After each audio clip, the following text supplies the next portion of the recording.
This Torah class is brought to you by TorahAnytime.com. Good morning, everyone. Shalom Aleichem. Today, I would like to finish up the Mishna Berura on Siman Lamed Vav, and then Be'ezus Hashem tomorrow we will start Mishnah Seifrim. I want to point out at the end of yesterday's Shiur, Rav Mendy made a very good observation. If you look at the Tagim that we discussed, in most cases, let's see here, do the share screen. Okay, in most cases, the Shatnez gates are the letters that usually take a tag. But if you look at most tagim, at least in the pictures that we saw yesterday, the tag of the middle was the tallest, with the one on the right being slightly below that, and the one on the left being the lowest. So we didn't see anything about that. We did mention, Rabbi Yeager mentioned that the Beis Yaakov says the one in the middle should be the above, but we didn't see anything beyond that. I called up Rabbi Aryeh Shechter, who's a Sefer Mamcha, and he said that it's really a matter of practicality, where you don't want the heads of the Zions to be touching each other. So you do one below the other. I'm not sure though how that will explain why the left one has to be lower than the one on the right. It's not near the one on the right. It could really technically be the same height as the one on the right. Maybe it's for aesthetic quality. It does have a certain nice look this way, but it's not ma'akev. Okay, so what we're going to do today is important. Now, if we could just briefly review what we saw in the Mishna Berura Sivkatan Yud Gimel, namely, the Mishna Berura said that Tagim need to touch the Gufa Ois, otherwise it's puzzle. Even though the Mishna Berura says, the Mechaber says it's not Ma'akev, making Tagim is not Ma'akev. However, if you made a tag and it's not touching, it's worse, because it's like an extra letter between the spaces. And the Yad Ephraim says, it's not going to help even if you fix it afterwards, but rather you have to scratch it off and write it again. However, if that's provided that it was not written correctly to begin with, but if you know that a mumcha wrote it, you could assume that it became separate afterwards, and then you could fix it. The Levushay Srud holds that this is not any worse than the Psul of Hakafas Gvil, that if it was nifrad after it was written, it's kosher without tikkun at all, right? That was the chiddush of the Ramami Pano, that if it became separated afterwards, it doesn't need to be fixed at all.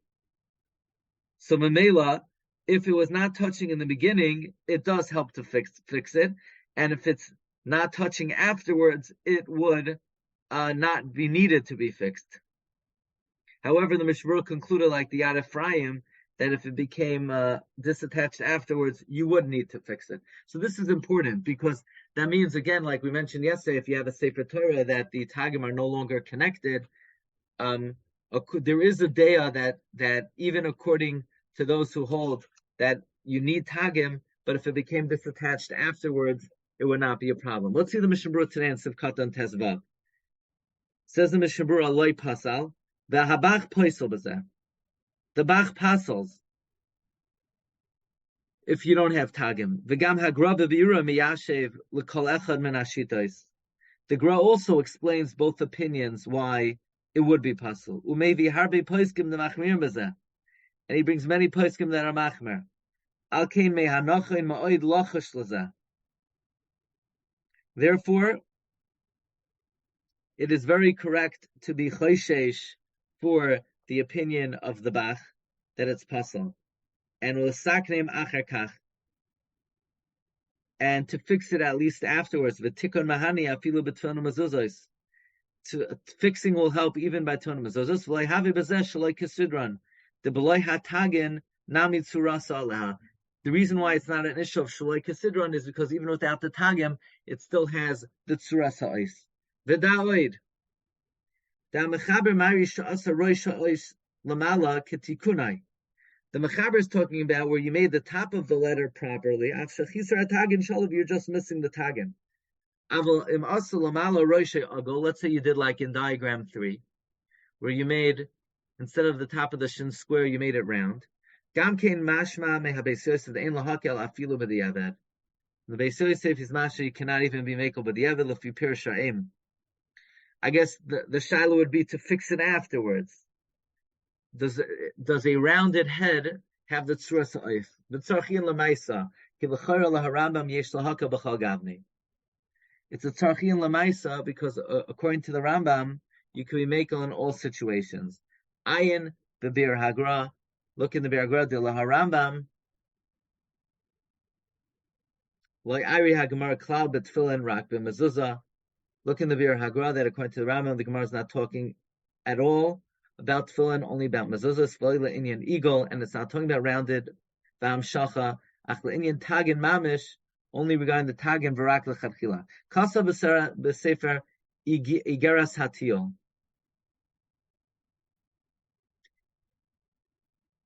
If I'm not mistaken, the Sefer Igeras Hatil was written by the brother of Maral Mi Prague. It's a Sefer of Machshava that Sha'anez hu oisios Satan az. The words Sha'anez are the letters Satan az. The Haim Beis Mekatrikim Gedolim. V'zeu Gamkein Soid Shal Sha'anez Gates. Ki Gates Gamkein Shei Mekatreg Echad. And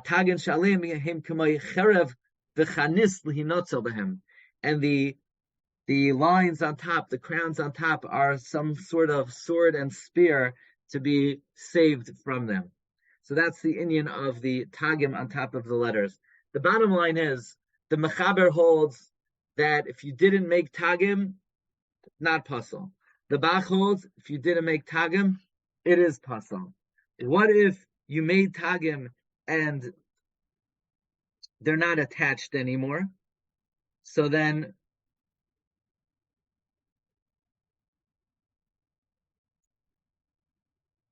can you fix them afterwards?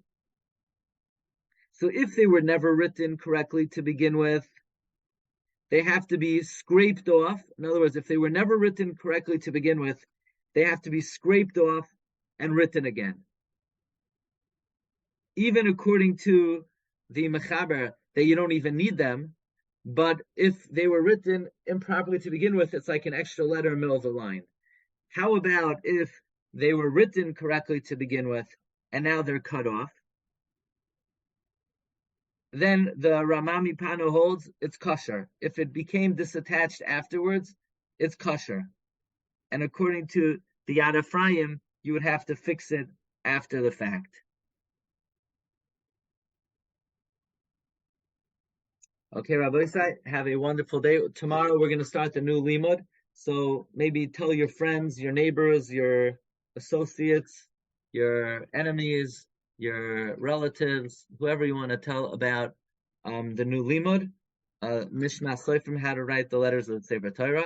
We'll see you all tomorrow. So So this week basically we're going to do. We're dividing this Amud into 3 parts. So we were 2 days ahead. At the end of this week, we'll be 1 day ahead. Okay. Shkoyach. Hatzlacha. Have a good day. You've just experienced another Torah class brought to you by TorahAnytime.com.